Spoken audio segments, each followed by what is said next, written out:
Magandang umaga Luzon, mayong buntag Visayas at Mindanao. Welcome back sa ating panibagong video, panibagong kaalaman na naman dito lang po sa Kaamising Farming. Okay, so sa lahat na mga subscriber ko, no, mga viewer, sharer at commentator, sa umagang ito, welcome back na naman sa ating kwentuhan patungkol po mga ka-farmers, no, sa pagkontrol ko sa mga white fly sa ating tanim na talong. Alam nyo ba mga ka-farmers na ang white fly, mga thrips, aphid, brood mites ay ang ating talong, sila po ang pinaka-front, no? Parang kinahampo mga ka-farmers, no, sa white fly ang talong. Alam nyo ba kung bakit mga ka-farmers? Bakit gusto, no, sa mga festing insekto na yon na tumira sa ating tanim na talong? Kasi malapad ang dahon, and then pag ganito kakapal, malamig sa ganitong panahon, sobrang init. Tingnan nyo mga ka-farmers, ang kalangitan, wala tayong ulap na makikita. So paborito nila mga ka-farmers na tumira sa talong. So tingnan nyo kung gaano kakapal ang ating talong. Ganyan nakakapal siya mga ka-farmers. So yun po ang ating talong na niraraton. So maraming hindi nakagets kung ano daw ang raton, paano daw gawin. Ang raton mga ka-farmers, yun po ang pagputol sa lahat na sanga hanggang tuhod lang ang taas. Halimbawa, simula sa puno, no? Mula sa ilalim, putulin mo lang siya hanggang tuhod, or mga isang roller kalahati, ganyan kataas lang. So yun po ang raton ka-farmers. So maraming mga viewers natin, din tapos mga baguhan, at hindi pa nila alam kung ano ang ibig sabihin sa words na raton. Putulin na mga ka-farmers ang mga sanga. Bakit pinutol? Okay, share ko lang po sa inyo. Pinutol natin po siya mga ka-farmers dahil po sa una, pangit na ang kanyang bunga, maliit pa. Pangalawa mga ka-farmers, kung may mga pag-atake sa fruit shoot borer, din hirap kang mag-control. Ang pinakamabisang solusyon dyan, putulin mo and then ialis mo sa area. Pwede mo itapon sa bandang dulo, mga may kalayuan na mga 5 meters, and then sunugin pag matutuyo na mga ka-farmers. So yan lang ang tekniko, no, sa pag mga ka-farmers, pag control ng mga pesting insekto na yon, lalo na pag may mga white fly. So madali lang yan mga ka-farmers, yung ganyang style. So ulitin ko mga ka-farmers, ang ating pag-usapan ngayon, paano ko po na-minimize o na-control ang white fly sa aking mga pananim na talong. Kasi sinabi ko na ang talong ay pinaka-paborito niya dahil nabanggit ko na ang dahon niya ay malapad at malamig pag sobrang init. Okay, so ngayon mga ka-farmers, ang ginagamit ko din Oberon Speed. Ang Oberon Speed mga ka-farmers ay isa po siyang organic, no, insecticide na may kakayahang mag-control sa white fly, mga ridge spider or mga mites. So napakagaling niya mga ka-farmers, napakagaling niya.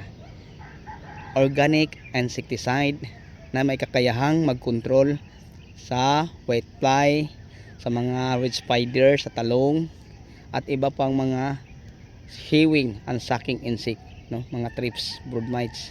So may kakayahan siya. So nag-alternate tayo ng synthetic na Perfectation, Safina, Alika. So yun po ang ating pang-alternate.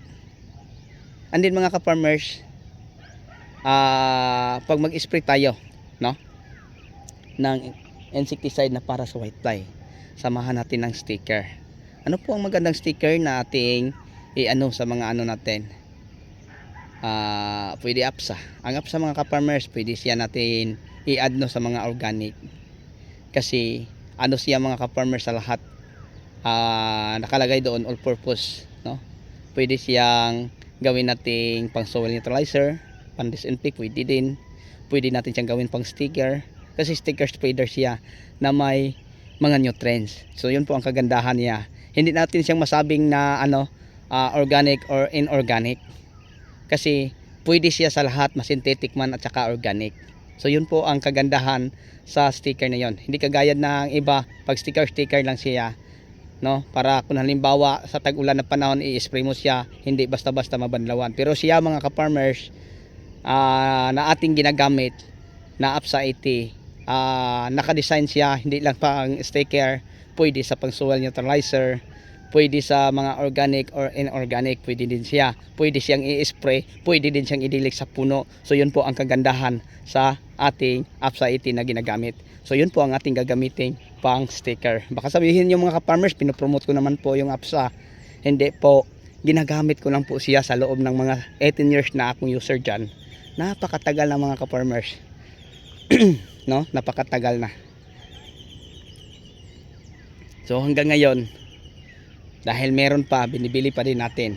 Meron man tayong mga ibang ginagamit dire pag halimbawa ako ay mag-order and then hindi pa makakarating, bibili din ako ng hostik, no?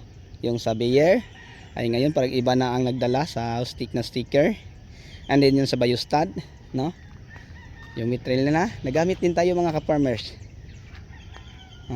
So yun lang siguro ang ma-share ko sa inyo patungkol dyan sa paggamit ko ng mga insecticide, ma-organic man at saka inorganic. Sinabayan ko po sila ng sticker kasi ang sticker ay malaking bagay po. And then ang whitefly, napakahirap po nating kontrolin pag hindi sila makakalipad. Kasi mga ka-farmers, pag hindi makakalipad ang pisting insektong whitefly, hindi din sila mamatay. Alam niyo ba kung bakit? Kasi sa ilaw na yung pakpak may maliit na butas, no? And then wala siyang pang-amoy. So hindi siya basta-basta mamamatay. So nasa ilalim ng pakpak. So yung naibahagi ko ngayon sa inyo patungkol sa whitefly, nakuha ko po siya sa gis namin na espesyalista sa mga gulay. Isa din siyang plant doctor, no?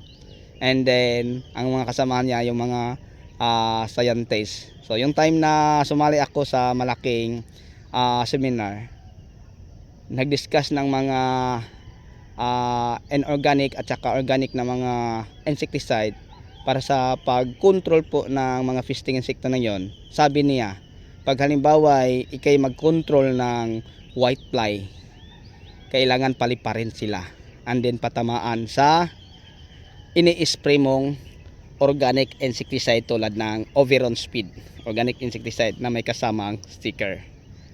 And then mga synthetic tulad ng Alika, Perfectayon at iba pa kasi maraming mga pang whitefly mga ka-farmers. Sabi niya kahit anong uri ng pang whitefly na gagamitin mo, hindi mo masabi ito mabisa. Basta tama lang ang pagsunod o protocol sa paggamit mo ng fisting insecticide na yon. Ano yung pesticide yung na insecticide na yon? Ano ba? Paano sabihin? Sorry.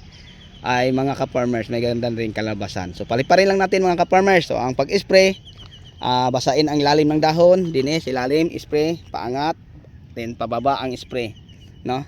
So mga ka-farmers, kita nyo kung gaano kaganda at kadaming bunga sa ating talong, no? Yan ang aking napapansin mga ka-farmers sa aking pag-ikot, no? Kahit sobrang init pero ang talong natin, nako, ang bunga hindi nagbago. Napakadami din. Napakadami. Mapula pa, wala pa oh. Yan. Ay, naku, napakaganda ninyo. Nakakatuwa kayo.